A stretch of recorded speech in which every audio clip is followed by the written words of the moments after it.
As-tu déjà explosé de colère pour ensuite regretter chaque mot, chaque geste? As-tu déjà eu l'impression de ne plus être aux commandes de toi-même, comme si une émotion étrangère avait pris le contrôle? Tu n'es pas seul. La colère, l'impulsivité, la réaction brutale sont des réflexes humains, mais depuis l'Antiquité, certains ont appris à les dompter. Les stoïciens, eux, ont laissé une voie claire, celle de la maîtrise intérieure.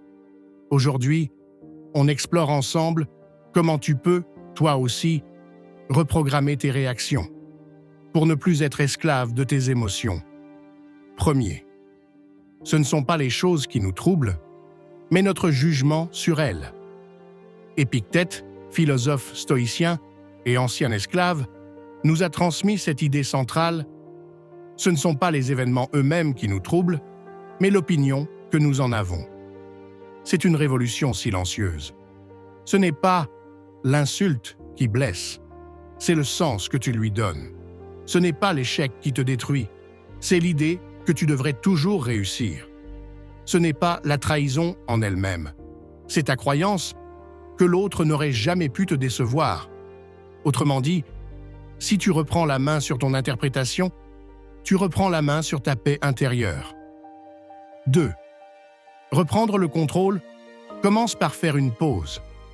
Marc Aurèle, empereur et stoïcien, écrivait dans ses pensées: si tu es blessé par quelque chose d'extérieur, la douleur n'est pas due à la chose elle-même, mais à ton évaluation de celle-ci, et tu as le pouvoir de la changer.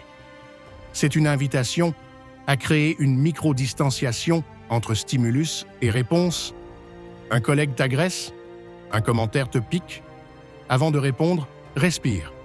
Attends. Ce petit espace, ce minuscule délai entre l'impulsion et l'action, c'est là que réside ta liberté. Tu peux y glisser un choix. Troisième. La colère est souvent l'expression d'un refus d'accepter la réalité. Tu t'attendais à être respecté, à être compris, à ce que le monde soit juste. Et quand ces attentes volent en éclats, la colère monte. Sénèque disait: « Celui qui attend que tout se passe comme il le souhaite est fou. Mais celui qui apprend à accueillir les choses telles qu'elles sont devient sage. » Cela ne veut pas dire renoncer à l'amélioration du monde. Cela veut dire que tu commences par apprivoiser l'imperfection de ce qui t'entoure. Et en faisant cela, tu désarmes déjà 80% de ta colère. Quatrième, ce que tu laisses t'affecter te contrôle. Si quelqu'un te critique, tu peux absorber sa pique ou la laisser glisser. Imagine-toi comme une roche au bord de la mer. Les vagues peuvent frapper, mais elles ne t'ébranlent pas. Tu peux apprendre à être cette roche. Épictète encore: celui qui te met en colère te domine. Refuse ce pouvoir. Rappelle-toi, ce n'est pas parce que quelqu'un parle que tu dois écouter.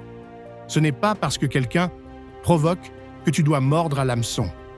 Cinquième, réoriente la colère en action constructive.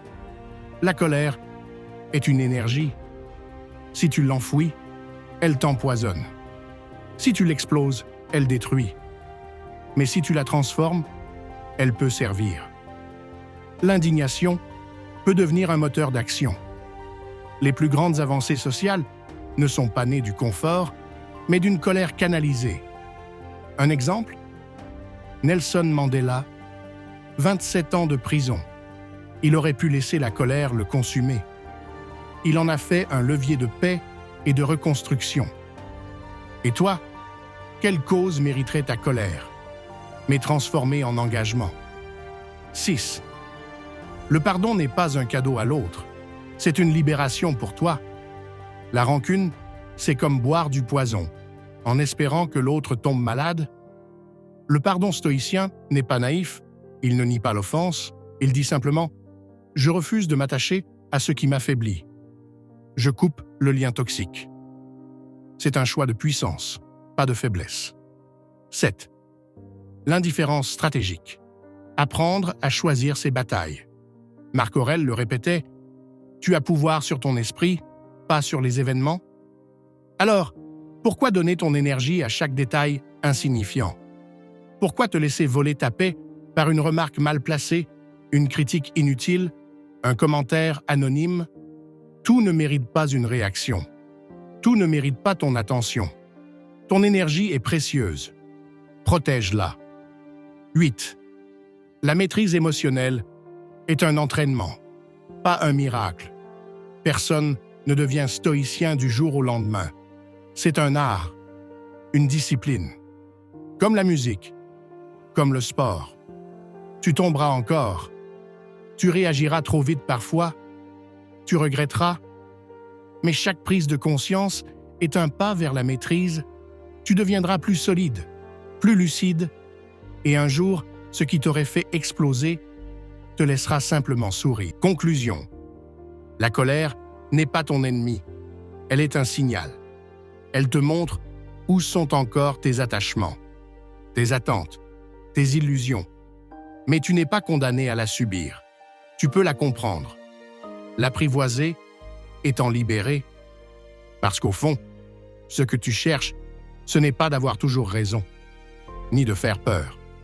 Ce que tu cherches, c'est la paix.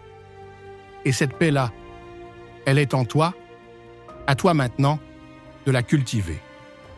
Un regard après l'autre, un mot après l'autre, un jour après l'autre.